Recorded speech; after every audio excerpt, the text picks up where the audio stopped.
We have an update on the identity of that Gwinnett County deputy killed in a domestic disturbance happened over the weekend. Tyler Fingert joins us now live with the very latest on what we know. Tyler, we know that there is a suspect in custody. We also know that this deputy's son was involved in what happened. Yeah, Tom, good afternoon to you. New this hour, I just obtained court documents which show that the Gwinnett County deputy and that man have been in an on-again, off-again relationship for several years. And as recently as April, she filed for a protective order. All of this unfolded at this home here in Forsyth County over the weekend. That is where the relationship took a deadly turn when investigators say he killed her and wounded her son. This is Gwinnett County Master Deputy Tamara Tuitt-Bartlett. Investigators say she was killed Saturday night in what investigators call a domestic dispute. It happened at a home off McGinnis Ferry Road. Investigators say Deputy Tuitt-Bartlett was shot and killed by 43-year-old Eric Sumner. They say her teenage son ran to a neighbor's house after he was shot multiple times. He told the neighbor his mom and her boyfriend were arguing when Sumner started shooting. That neighbor called 911 and treated the teen's wounds. And again, new at this hour, court documents show Sumner had a history of aggressive behavior directed at Tuitt-Bartlett and her son. In April, she asked for a temporary protective order, saying she had been in an on-again, off-again relationship with Sumner for 3 years. She wrote, quote, "He's becoming more verbally abusive to me and my son. During heated discussions, his temperament goes from 0 to 100. I have requested multiple times for Mr. Sumner to leave," end quote. She said her 15-year-old son, quote, "is in fear because he has autism. That places his fear 10 times more, and he has called police on Sumner," she said. The protective order was granted the day after he called 911 in April, but she later requested the judge to drop it. Records show her accused killer is a convicted felon, which means he is not allowed to have a gun. At this point, it's unclear how he obtained one. Deputy Tuitt-Bartlett's family has previously faced tragedy in 2021. Another one of her sons died in a hit-and-run crash, which remains unsolved. I spoke to some neighbors today. Listen to what they had to say. It's really heartbreaking. She was a wonderful woman. She never ever bothered anybody. Just whenever she passed by, she would wave and say hi. A tragedy like this, it's like very depressing. Being in the neighborhood, it feels like we are missing an important person in the neighborhood. We would not be able to see her again. That is heartbreaking.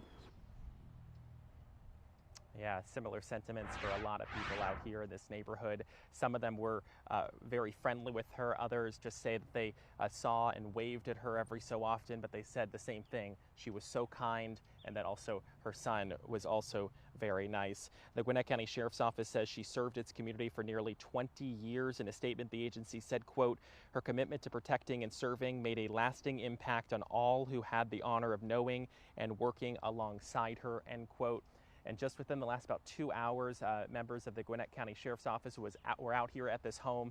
It's unclear what they were doing. They were inside, but obviously this is traumatic for them as they continue to grieve with her sudden loss after what the Forsyth County Sheriff's Office described as a deadly domestic dispute. I should mention Sumner is in custody. He was arrested after a brief chase in Monroe County.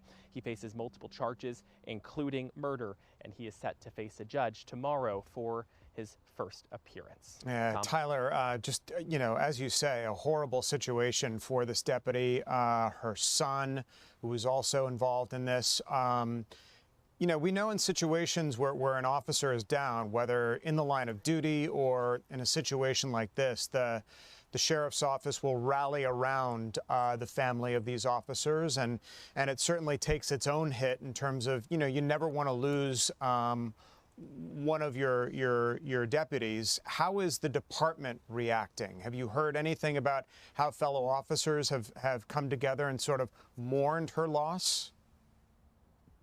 Well, so the Gwinnett County Sheriff's Office has been relatively quiet other than that statement that they released this morning talking about just how tragic this is. She had been a member of the Gwinnett County Sheriff's Office for nearly 20 years, they said. They talked about her dedication to the force and how great of a person she was.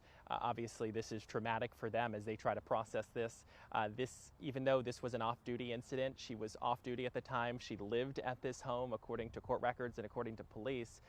This is obviously just a situation that no one wants to happen. It's the unthinkable, truly. And even if this wasn't a law enforcement officer, this is still tragic. And according to investigators, this is a case that they are taking seriously as they try to figure out what exactly happened here. But I think those court documents that Fox 5 was able to obtain showing that protective order that she requested back in April just sheds light on just maybe what was happening inside this home behind closed doors, which unfortunately, when we report on domestic situations, you just truly know that you never know what's happening behind the door, the arguing and maybe the fighting. And unfortunately, in this case, it escalated to gunfire. And I will say one of the big questions that we're still waiting to get answers to based off those court records, it obviously indicated, she wrote in her filing back in April, the deputy did, that Sumner was a convicted felon. When we did our research, we obviously found that to be the case. He had been served time 3 times, it appears,